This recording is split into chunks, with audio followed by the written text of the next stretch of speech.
สุภาษิตกำข้าวกำบะเก่าล้านนาภูมิพญาคนเมือง วันนี้เสนอกำว่าผัวบ่นับถือเมียเข้าเต็มหลองเต็มเยียก็บอกค้างเมียบ่นับถือผัวเงินคำกองเต้าหัวก็เสี่ยงคติก่อนสารโบราณสะท้อนเรื่องกู้ซ้อนเมียผัวเปิ้นสอนบอกย้ำคำกองเต้าหัวก็มองก็มัวสิบหายวายเสี่ยงย้อนภริยานำปาหม่นเมียงบ่นบคบยำผัวย้ำมีเข้าเต็มหลองก็มองเสี่ยงซ้ำมดเมียนเสี่ยงไก่กาย้อนว่าผัวนี้บ่มีเมตตาดูถูกทานาภริยาเจ้าลวดเลยสิบหายวำวายของเข้าประมาทมัวเมาเอาฮ้อนบ่เฮ่อเกียรติกัน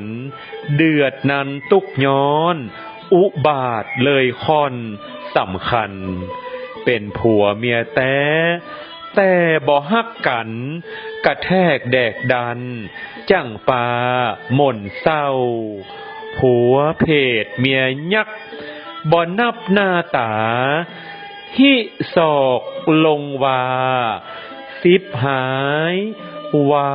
ยเข้า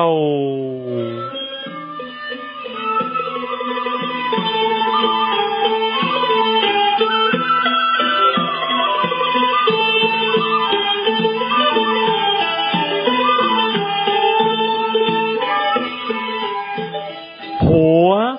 บ่นับถือเมียเข้าเต็มหลองเต็มเยียก็บอกค้างเมีย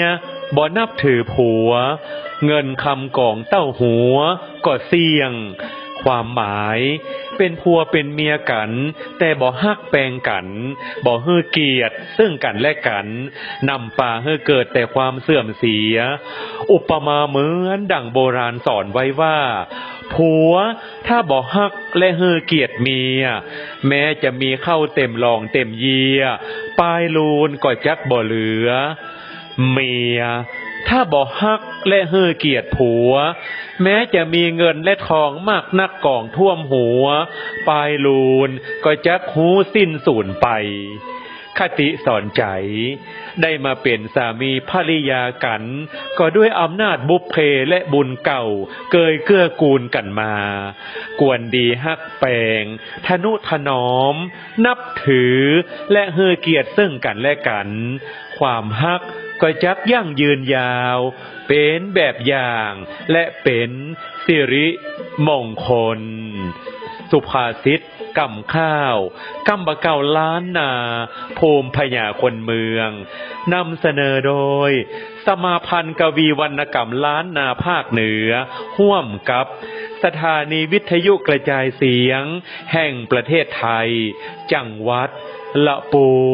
น